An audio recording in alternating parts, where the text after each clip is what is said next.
You're watching The Compassionate Dad with Brian King. Hello again, everybody. Brian King here. I am the Compassionate Dad, working with parents to prepare our kids to be creators of the world they're going to live in, instead of just passive recipients. And that's why I brought Alison Smith on today. She is a fellow parenting coach. She's also a go-getter, and she has some wonderful ideas. I'm subscribed to her list. I follow her on Facebook, and I love what she's doing. So I just had to share her with you. And we're going to talk a lot today about how to support parents and how to strengthen families as well. So Alison, thank you so much for coming on. I'm really glad to be here. Thanks so much for the invite. Oh, absolutely. So give us a snapshot of what parents are struggling with the most these days. There's a lot. Life is not as simple as it used to be. It's not as straightforward. We've got a lot more choice, and with choice comes the risk of confusion. One big thing is that parents are getting a lot of mixed messages about how best to raise their kids. And most parents I come in contact with want to do right by their kids. They want to do what's best for them. But with all of the conflicting messages, it's really hard to hone in on how to do that. And so my work really speaks to getting down to the basics of what you need to do. Yeah, sure, I teach some strategies, but the core foundation of it is that love for our kids. I totally hear you, especially on social media. Everybody is an armchair expert. When it comes to parenting, you've got so many groups, you can get a lot of advice that's well-intended, but flat out wrong. Absolutely. And as human beings, because we want to be connected to other people, we will accept bad advice to maintain that connection, or because we trust that person. Mm-hmm. So in the midst of all that, how do parents decide what to take in and test to see if it's true for them, and what to just say, thank you, I appreciate your input, and then move on? I like that. Thank you. I appreciate your input. However, I'm not listening to it. Yeah. There's a number of things to do. You're as parents, to we have The pretty strong Compassionate instincts. Dad with Brian King. And when something doesn't sit right with us, we feel it. And we don't want to do something, but with the messages of, oh, you need to do this or else, and all of this fear of your child will never learn to soothe themselves, you'll raise a whiner, all of these kinds of fears. And so we tend to, like you say, believe the person that we care for, and especially if they've been around the block a little bit. So we tend to quiet our own voice and go with what we think, what others are saying is best. But what I've discovered over my transition to this way of parenting and through my work is that we now have the benefit of a tremendous body of knowledge that we did not have before. We've in the last few decades, we've started to study children, neurobiology, psychology in terms of children, a lot more than we ever did, and we know more. So what was best practice for other generations, we realize we have other tools that will meet the same purpose without some of the unintended consequences of raising children in a way that other generations needed to. And one thing that's beautiful about all that research is that it's typically given away very freely on the web. So we're no longer, as parents, having to rely upon professionals that we hope are up on the latest reading to tell us what works and what doesn't. We can now be our own researchers. One thing you touched on a minute ago that I think is really important is trusting your gut, getting in touch with your instinct, your intuition. Mm-hmm. And that's something that we're not taught to do. We're taught to... we're taught the opposite. Yeah. Go find the facts. It has to be rational. It has to make sense. And I'm a real logic guy, but I have learned to get in touch enough with my intuition that if I trust it, I get good results. And I want to hear your explanation about how you determine what's your intuition, I can only speak for my experience, is when I start doubting or questioning or being unsure, and I feel some twinge in my stomach, that's anxiety, because I have a conversation in my head that goes along with it. Intuition is typically your brain's telling you one thing, your gut's telling you something else. It's saying, I wouldn't do this. So that's kind of how I tell the difference. Mm-hmm. What's your experience? Well, for me, what's worked really well in getting to listen more to my intuition has really been hindsight. So I have that little twinge. I decide to ignore it. I go with what some other person is telling me is the right thing to do. Or, I try to preserve that relationship and go against my gut. And in hindsight, I'm like, I should have listened to it. And as soon as I'm conscious of that, the next time I feel that same way, I'm more likely to notice it. And so it really does take practice. And the more we listen, the louder it gets. And then it's like, ding, ding, remember. It's like, oh, yeah. And then you can start to do it in advance without having to go through the situation and relying on hindsight. So for me, it's been a practice and just becoming more aware of it. I would say that's probably the way that's worked best for me, and it's what I would recommend to people. Well, an experience is definitely the best teacher, isn't it? So hopefully, fortunately, sometimes. Yeah. So hopefully that the person's aware enough to recognize that twinge or whatever their gut's telling them, so they can look back upon it and say, "Aha! Now I know what that means. I can absolutely utilize it the next time." Mm-hmm. So when you think about what's happening with parents today, they're overloaded with so much information. Because I see it in the ADHD realm, where you have 5 different diets, each one promising to be the one that's going to cure your kid's ADHD. Then you have parents that are saying you need to have this accommodation or take that vitamin. There's not only an overwhelm of information, but do you think parents, because of that, have greater self-doubt than ever before, or do you think it's about the same? I think it's a combination. I think in this era, we are bombarded with information, and often from very trustworthy sources. And so we do start to question ourselves because we're getting mixed messages. But I think, and all of that information is overwhelming, that we get that decision fatigue, and we just can't think our way through it. And I've totally blanked out on the other one. Must be talking about the ADHD has kind of triggered my distraction. Yeah, and that demonstrates it, Absolutely. I did that on purpose, really. Because those live demonstrations really hit home with people, so way to go. Yeah, you're welcome. But yeah, I totally get that and experience it myself, that you can begin to question what you thought was right because there's so many other ways to do things. And right. At the end of the day, what's really important to remember is that you're raising your kid. So anything anybody else says about this is the way, this is the diet, this is the medication, whatever it is, okay, that's fine and good. I'm glad you found what worked for you. It gives me something else to consider in terms of supporting my child as a parent, but it may not work. Right. And that doesn't mean, and that doesn't mean you throw up your hands. In fact, one of the best things you can do is get yourself a parent coach. Sure. Because one of the things that we do for parents is we help them find out what are their hidden biases and prejudices that are sabotaging what they're doing. Are they hesitating? Are they expecting perfection from themselves or their child? There are so many things that get in the way because parents don't know what they don't know.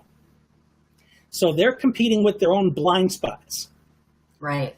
And we can also be very, very good at helping them customize whatever it is they want to do to their situation. Exactly. And I love that idea about customizing, because us parent coaches, we spend a significant proportion of our days and weeks studying these very things. And we're also experimenting on our own lovely children. Poor things. So we're testing things on the ground as well. And because we're spending so much time immersed in all of these topics, we can pick out some different strategies that someone who is focused on accounting, because that's their job, they may not have come across some of those ideas. And we really can present a bit of a menu and say, knowing what you've told me about your child and knowing your blind spot, this is my suggestion for your next best step. And if that doesn't work or doesn't work well enough, we can adjust it, add in some other tools, and keep going from there. Absolutely right. We immerse ourselves in this stuff. Some of the things that come up for my clients, they say, where did you get that? And they think that we have this well of wisdom or genius in our heads. Well, if you spend as much time on this as we did, you'd know a lot too. Exactly. Yeah. It's like going to the person when you got a noise in your car. They spend their whole day under a hood. They've mastered this. They know it better than you. So do right by yourself and get help from the specialist like Alison so that we can actually help you. So we can definitely find some of those shortcuts and reduce the amount of time that they're spending reading the books, scouring the internet, wading through all of the unsupported advice, and really get you where you want to go faster and with less struggle. Because parenting, honestly, is tough enough. We don't need any extra struggle. No kidding. And when you think about the solutions that tend to resonate best with your clients, are there some that you find really hit home more so than others? Absolutely. The tenets, the foundation of what it is that I teach, click for everyone. And it could be the nature of the clients I'm attracting. There's always some of that. But when we focus on the long-term vision they have for their family and for their children, what they want most, we really drill down to the most important thing. It comes down to relationship. It's not about, let's find the best magic pill to get my child to cooperate. It's not about cooperation. It's not even really about ease. It's about, how can I help guide my child and strengthen rather than weaken our relationship through the methods that I choose. It's really about relationship. Can I get an amen? Ooh. When I work with parents, it's very similar in that you can use their connection as the agent of change. Absolutely. But with good intentions rather than the connection overthrowing of their of their wants and needs. The connection needs to be collaborative instead of a competition. Exactly. I talk about win-win. Yeah, same here, because a lot of parents go into it thinking that it's all about getting your child to submit to your will. Mm-hmm. I'm the authority, I'm the parent, therefore I know best, and you must do everything I say because I said so. Right. And if you do that, you raise a child who doesn't know how to make decisions, doesn't know how to think for themselves, and gets raised up with a whole lot of self-doubt about their ability to survive unless there's somebody there to tell them what to do. Mm-hmm. And you know what? I think that might be part of our issue in our generation of trying to wade through all of this immense amount of knowledge. We question ourselves because we haven't had all of that practice of saying, no, that isn't a fit for me, or no, that doesn't work for my needs. And so without that practice in that safe, unconditional, loving space that we wanted to have had as children and want to create for our kids, without that safety to practice, we're just not prepared. That is a great point, that we are often practicing these skills in a pressure cooker of judgment. It's so much easier to be seen these days. Social media, people putting everything out there. My wife accuses me of being one of them far too often. It's your job, though. Oh, yeah, I do it, again, with very good intentions. So where can parents find that type of a situation where they can be supported in trying new things, experimenting, even if the results they get are very disappointing? Mm-hmm. I feel like community comes back to relationship again, but community for the parents too, where they know, I love your shirt, by the way, talking about judgment. Oh, yeah. No judgment allowed. Judgment not allowed, yeah. Is that a judgment, though, I wonder? We question everything now, right? That's for another show. We can't get into that. I just wanted to push your buttons. So finding that community where you can ask the questions, where you can explore an idea even before you test it out on your kids and say, what has been your experience? And not feeling like someone is going, wow, you yelled at your kids? Oh my gosh, I would never do that. We don't need that. We need a space where we can say, hey guys, I'm struggling. Has anybody ever been through this before? Or am I the only one that's so messed up that I can't figure this out?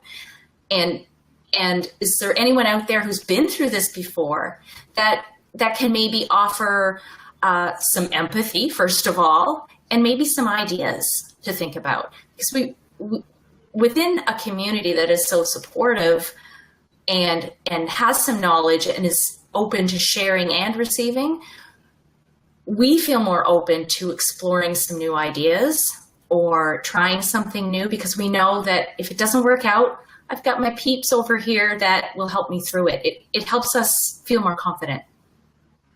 That's outstanding. And when you think about the reach of technology nowadays, there are people that contact me and ask me, hey, do you know about a support group in my area? No, I don't, but I know about a couple on Facebook. Mm-hmm. I know about programs like Skype or Zoom, where you can get a group of people together in a video chat from all over the world if you want, and get support that way. So if you have internet access, you can create the support community that you need, because there are people that are unfortunately isolated. They live in small towns. Their family kind of rejects the diagnosis or is very critical of their parenting, and they desperately need some backup.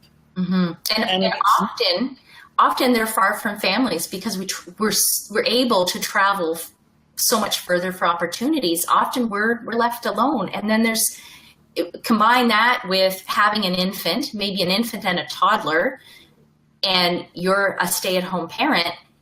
Oftentimes it's not worth all of the time and energy to get the whole family out of the house. And if you do, and you arrange a coffee date, for example, your children need you so much to help them navigate the world and these social relationships. It's really not a relaxing chance to chat. So, obviously face-to-face and in-person is ideal, because as humans, we're social. We need that connection. We need that feedback. Even though it's kind of at a subconscious level, interacting with others, human touch.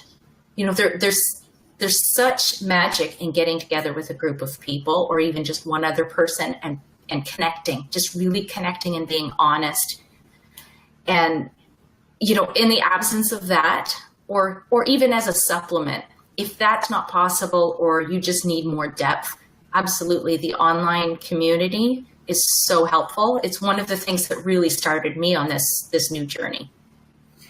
And live also allows you to get a good old-fashioned hug when you need it. Absolutely. And as parents, we need it a lot, because we're, as more gentle, more peaceful, positive parents, we are not only raising our kids, we're raising them in a way that we were not raised and we're unsure of, and that is challenging.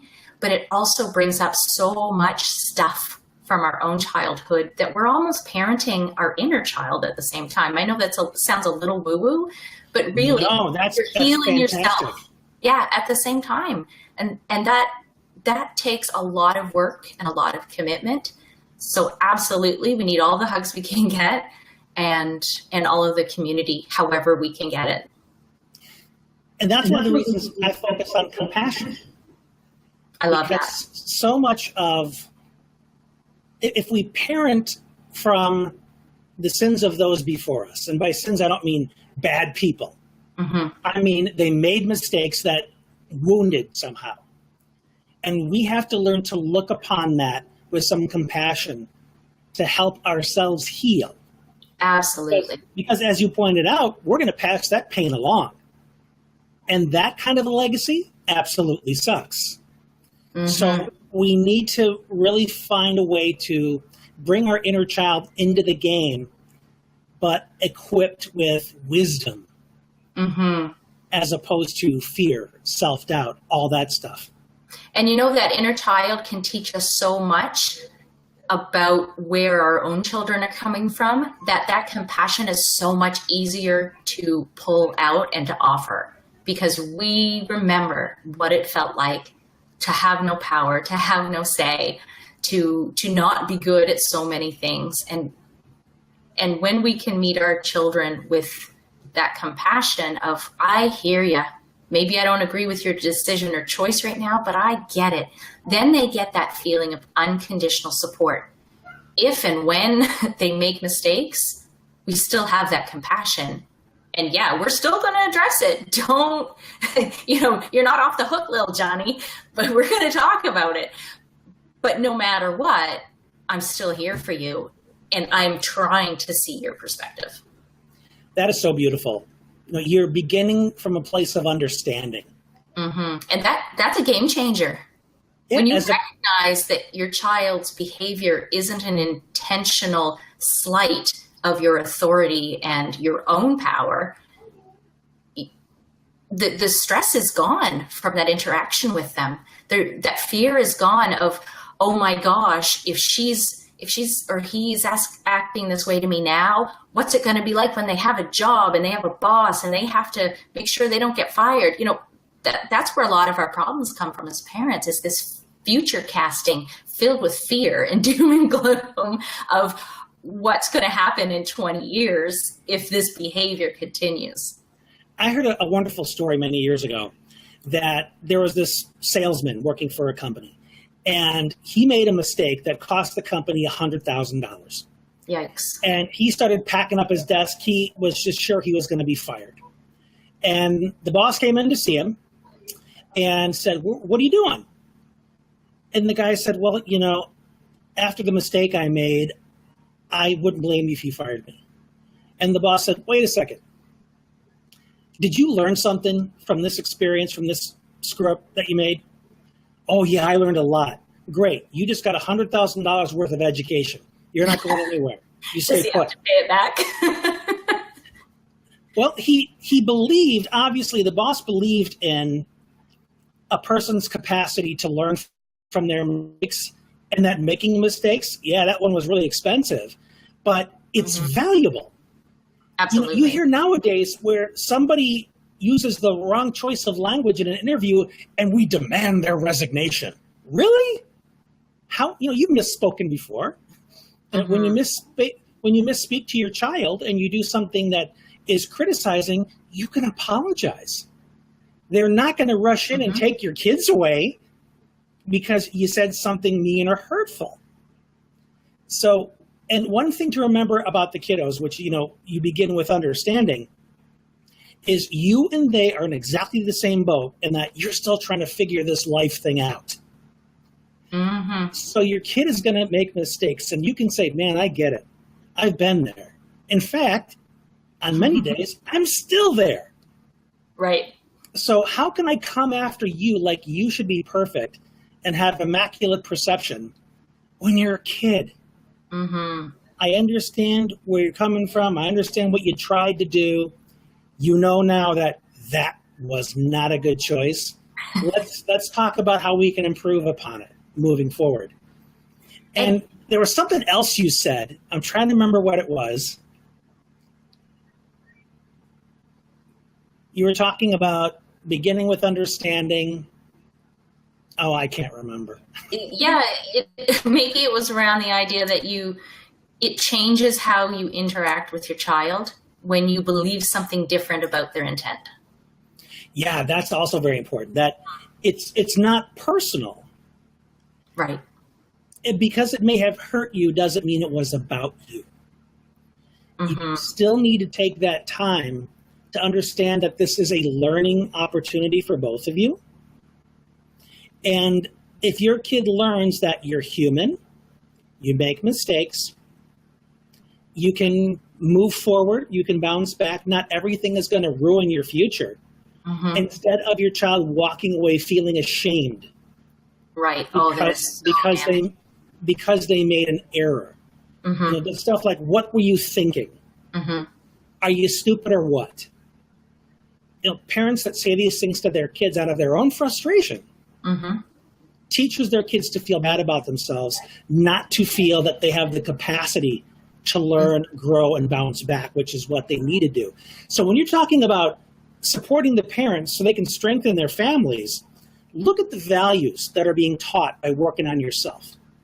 Because you have to accept yourself as a human being.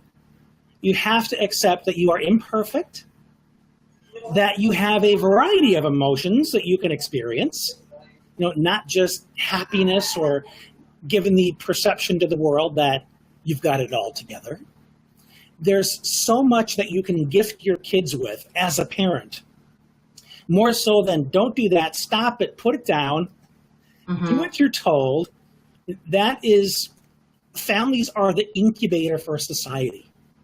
And we have such an opportunity through parenting to create better human beings. And communities. And if just imagine if every parent in the world today decided to work on their own, you know what, and meet their kids in a different way, just like you're describing, the world would literally change in one generation. Imagine what would be solved in that one generation. We would have a whole new world. We would. Learning how to live with each other and understand that, hey, I understand you did something really violent. In fact, I want to share a story that I recently heard. I love stories. I love a good story. They're so good for lessons. There was a young man, a teenager, convicted of murdering a peer. And he was sentenced to, because he was juvenile, he was sentenced to only a couple years in jail.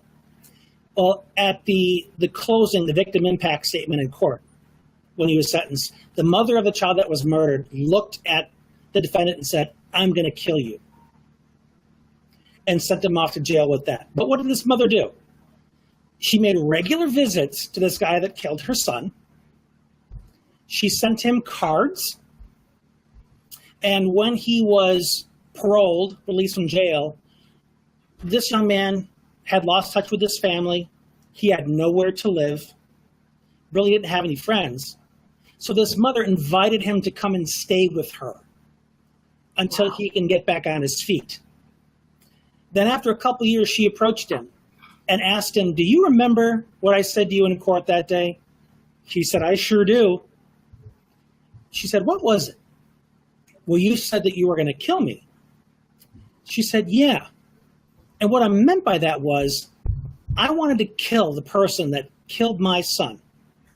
But I've gotten to know you over these years, and you've softened. You're more kind. You're more responsible. You're not that kid anymore. You're entirely different now. You're a different human being. And I understand that you've lost touch with your family, and you could really benefit from somebody who believes in you and is going to help you grow up. So with your permission, I'd like to adopt you as my own." Wow. And I hope that story is true. It's evidence of just how profound the opportunity we have to parent our kids in a way where they can change society for the future. And we may never see it in our lifetime, but man, can we get the ball rolling. And you know, I think this generation is the one to do it. Collectively, it feels like we're all becoming more aware of the power that we have, the choices we can make. It shows up in the way that we eat, the way we our purchasing decisions, exercise. And I see parenting as one other branch of this growing awareness of the changes we can choose to make, the patterns we can stop, the new habits we can start. And so I see so much movement, and it really is a growing movement of people becoming more aware, self-aware. And I've already seen in the people that I talk with that they're ready for something different. They're just not sure what that looks like, how to do it, and how to change those patterns and the blocks that you mentioned, the way that they sabotage themselves and the thinking that they have. I call them limiting beliefs, as some do. Mm-hmm. And if we can focus on those, the other things come along much more easily. We just need to learn some new habits. Like how do I approach my child? What do I say when they've made a mistake? If I don't say X, Y, Z, which will shame them. And so I feel that our role as parenting professionals is to give the tools, help people understand what else they can say or do, but to also help the person make that shift in themselves so that they're able to overcome those patterns and those beliefs that may not be their own. They may have been passed down and we just assumed those beliefs based on what we heard around us during our early formative years. And so I would invite everyone to become more aware. You know, if that's the only thing they do, become more aware of what you might be believing about your child when they misbehave, what that might mean to you, how you might be interpreting it. And if at the very least they start to become more aware of that, they'll feel a shift. They'll see a shift in the behavior. They'll see more ease and confidence in themselves, and it will grow from there. That's a beautiful first step. Just pay attention. Mm-hmm. You know, be aware of what you're doing. And when you do it, ask yourself, what kind of results am I getting from this? You know, I've tried the same thing 100 times and my kid still has this behavior. Is it the kid, or is maybe my approach ineffective? Right. And then when you are aware of it and you're not sure what to do instead, get help. You know, seek out a friend who's really knowledgeable, or seek out people like Alison who immerse themselves in this all day long in order to give you the best tools to strengthen yourself as a parent and strengthen your family. Now, Alison, I know we could talk about this for another hour, and I wish we could. I'm so grateful that you made some time today so that we could have this really, really wonderful discussion. So tell the people that are tuning in, where can they find you on the web, and what can they expect when they get there? Sure, would love to. So my website is AlisonSmithCoaching.com, one L in Alison, AlisonSmithCoaching.com. And you can find all of my social media links on there. I'm all over the place, from LinkedIn to Facebook. And connecting with me, they can expect to find specific tools that are evidence-based, specific ways to talk with your child that strengthens, that builds that relationship while guiding them to better choices. It's really a collaborative way to work with your child that emphasizes and recognizes the adult's experience, skills, developed brain. You know, we have a role to play with all of those things, but one role that we don't have is to control our child's behavior. That's up to them. And ultimately, if we control their behavior, they will seek to others for the answer. They'll seek answers from others. But if we teach them how to solve problems and how to do it collaboratively, then they'll already know how to listen to their intuition. So they can find those specific tools, but they can also find, and forgive me for sounding woo-woo, transformation.